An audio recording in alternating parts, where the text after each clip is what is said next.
Dar es Salaam baridi naona limezidi, kwa sababu ni kipindi cha kipupwe hicho.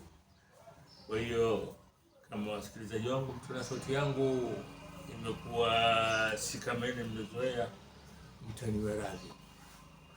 Tumefanya vipindi viwili vya mashujaa na tumewazungumza mashujaa wazalendo, maana wazalendo kuwa wananchi wa Tanganyika.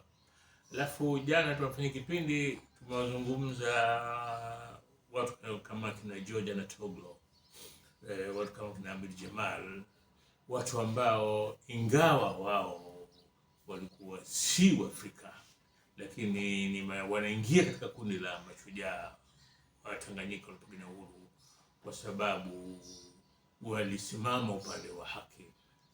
Leo ningependa kumzungumza mtu mmoja, Dome Okochi Budohi. Kadi ya Dome Okochi Budohi ni namba 6, kadi yake ya 5. Na mimi nimemjua Dome Okochi Budohi nikiwa mdogo sana, mdogo kabisa, na mimi nikimfahamu kwa jina la Dickson. Hao walikuwa watatu pale mtaani pata. Kwa wakati ule kwa vijana mtokea Kenya, kulikuwa na Maxwell, kulikuwa na Dome Okochi Budohi, lakini mimi nikimjua kwa jina la Dickson, na kulikuwa na Martin. Huyu Martin aliondoka, sikupata kumwona tena, lakini hao wawili Maxwell na Dome Okochi Budohi nilikuja kuwaona katika ukubwani, na ilikuwa Maxwell yeye alikuwa, wakati mimi nakosa niko kijana, mara kwa mara tukutana, kwa sababu alikuwa anawajua wazee wangu, tukutana mjini na picha nimekupiga naye, tukutana mjini tunazungumza. Sasa nataka nianze na Dome Okochi Budohi. Dome Okochi Budohi akifanya kazi kwenye duka la Asanani la muziki. Duka hili lilikuwa pale penye roundabout Ring Street, ya sasa hivi ni Jamhuri. Barabara moja inakwenda moja kwa moja mpaka posta kule, na pembeni kuna Mbowe nini ilikuwa inaitwa ile, sijui lake limetoka, hotel ya Mbowe, na ambayo ilikuwa Mbowe ilikuja kuwa night club, nadhani ilikuwa basi siku za nyuma. Basi pale yeye hapa sasa hivi duka hili, hii nyumba hii chini pale, nadhani uko Bakhresa. Siku nyingi sijapata kupita mitaa ile.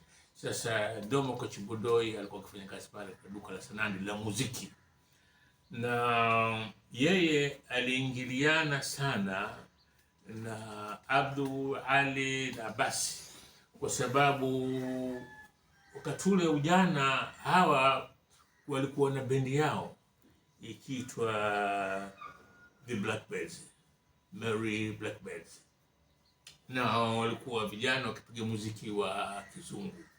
Sasa Dome Okochi Budohi yeye akipiga drums katika bendi hii, na kulikuwa na vijana wengine kama Msikinya alikuwa kutoka Afrika Kusini, alikuwa hapo mzee Matesa na vile vile akipiga drums. Alikuwa hapo Saidi Kastiko, wote mmoja kwa jua kwa mtu mzee unaona. Sasa na vile vile Dome Okochi Budohi alikuwa mwigizaji, alipata kucheza sinema inaitwa Mgeni Mwema, yeye na Rashid Kawawa.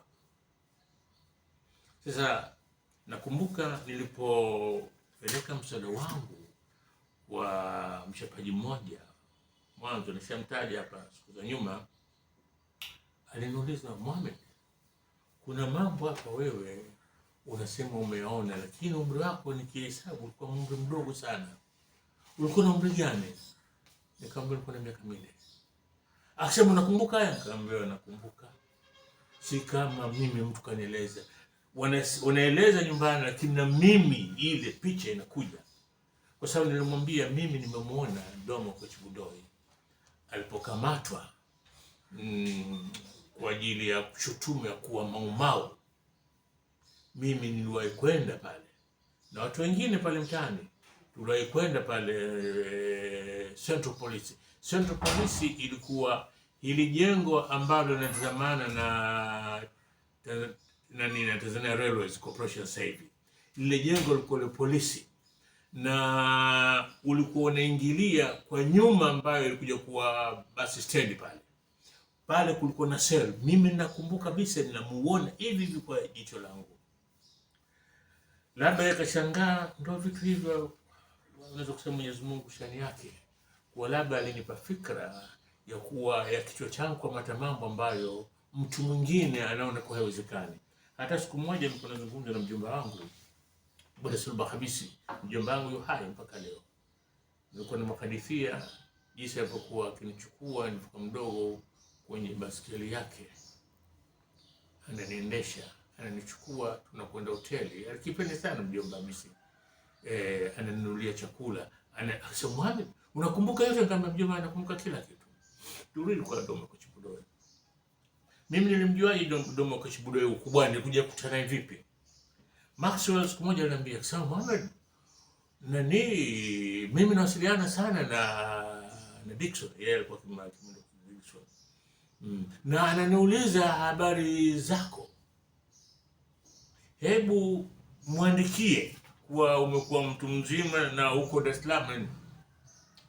Wakati huo Doma Kochibudoyo anafanya kazi East African Power and Lighting.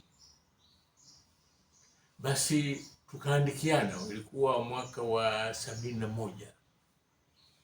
Mpaka 72 siku yake kaniandikia, kaniambia, Muhammad, kutakuwa na maonyesho ya All Africa Trade Fair. Mimi ningependa uje hapa.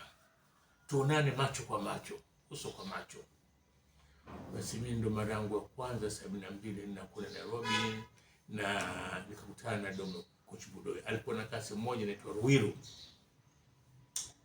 Tulikuwa tunazungumza sana. Nakumbuka kwenye veranda yake pale alikuwa amepachika picha ya Nat King Cole, mwimbaji maarufu wa Marekani katika miaka ya 40, alifariki mwaka 65. Ameweka picha ya Nat King Cole. Basi pale ndio kwa Mungu mwenyewe nikapata historia. Kwanza nikawa ananiuliza, Muhammad, vipi? Ali yupo? Basi yupo hapo? Niambia hapo amefariki. Anasema bwana Ali yupo bwana, basi balozi. Akanambia mimi nilikamatwa na mtu alikamatisha, alikuwa ni Martin. Mimi anajua, namfahamu. Akisema sisi hatukujua. Martin yeye alikuwa akipiga trumpet katika event ya Blackbirds. Asema hatukujua kama mwenzetu yule alikuwa special branch. Na mimi nikiwasiliana na watu huku Nairobi, Kenya, kwa ajili ya harakati zetu. Na mtakumbuka nikwambia ni kuwa Abu Sasa kuna na Kenyatta, Peter Mbiko Enange, Bidul Kagia, Katuo. Na kundi zima lile la Kapenguria mwaka 1950. Na uthibitisho upo katika nyaraka za special branch ambazo sasa hivi zimetoka, ziko wazi. Nataka kuonyesheni. Basi asema mimi nikakamatwa. Sasa hapo mimi ndo nazungumza, mimi nakumbuka nilikuja pale na watu wengine pale mtaani tizama. Na kitu kingine nakumbuka, mimi nadhani Coca-Cola yangu ya kwanza alininunulia Doma Kochibudoyo. Duka lilikuwa kona ya Swahili na Kipata kwenye nyumba ya Mama Kilindi. Kuna duka la pale. Na nilipoinywa ilinipalia kwa sababu ya gesi. Na yeye alikuwa na baskeli yake. Alikuwa akifika pale atanichukua.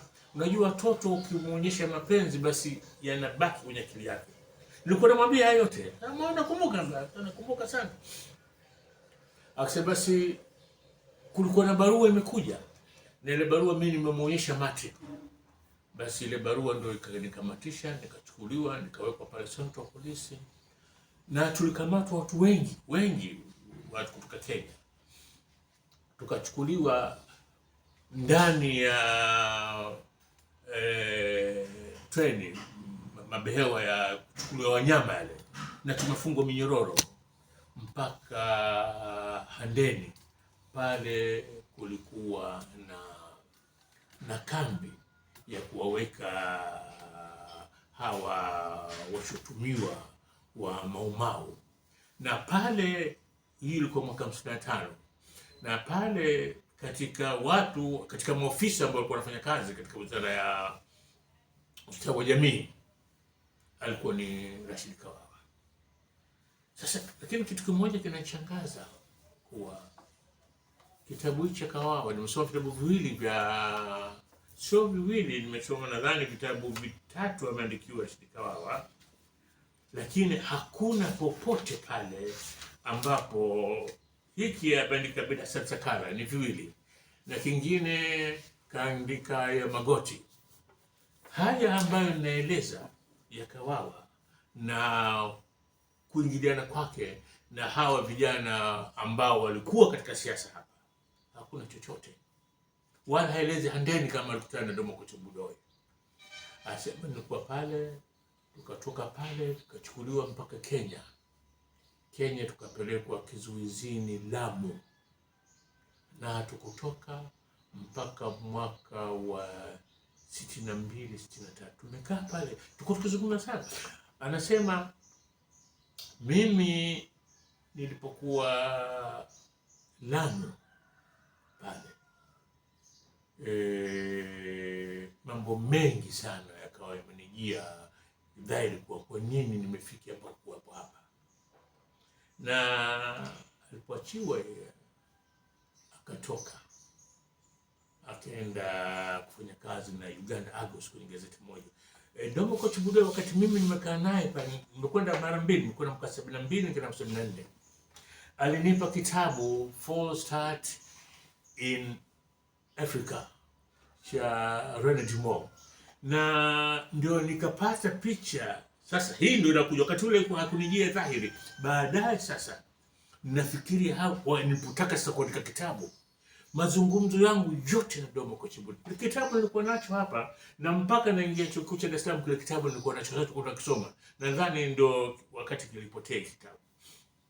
Akinieleza sana mambo sasa. Anasema mimi niliingiliana sana na wafanyakazi wa Tanzania High Commission hapa Nairobi, na niliwaeleza mchango wangu mimi katika TANU, na nikawaambia kuwa Nyerere akija hapa napenda mmwambie kama Dome Budoi yuko hapa Nairobi anafanya kazi na Power Lighting, na angependa mkutane, mkumbushane mlikotoka enzi ya kujenga TANU.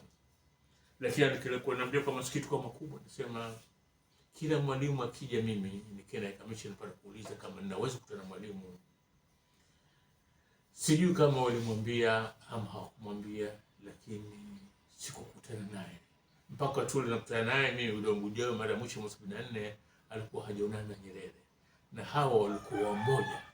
Dom Budoi kaona kila kitu, kaona uchaguzi ule wa 53 wa Nyerere anaingia katika TAA kama kiongozi rais, uchaguzi wa rais, kamkuta pale Domoko Chibudoi yeye, na document nilimpa ile Chibudoi ni kitabu cha Nyerere, ambayo inaonyesha kuna barua walimwandikia Queen Elizabeth, Malkia Elizabeth, na viongozi wote wa TANU wa TA wakati ule kwa 53 ile wameweka sahihi zake. Nitaiweka hapa na mtaiona, na sahihi ya Domoko Chibudoi iko pale. Kwa hiyo ni mtu alikuwa anajua kila kitu, na mimi nimepata mengi, ingawa wakati ule haikunijia fikra kwa hiyo siku mimi nitaandika kitabu, haikunijia fikra hii. Domoko Chibudoi ameona kila kitu, na amekamatwa katika ardhi ya Tanganyika wakati akifanya harakati za TANU. Huyu ni shujaa, na ajabu manake tunasema tunaandika kwenye kitabu cha hapo chat kipo. Lakini kama vile hawa watu ambao wanatakiwa kutuhifadhia historia hii ya mapambano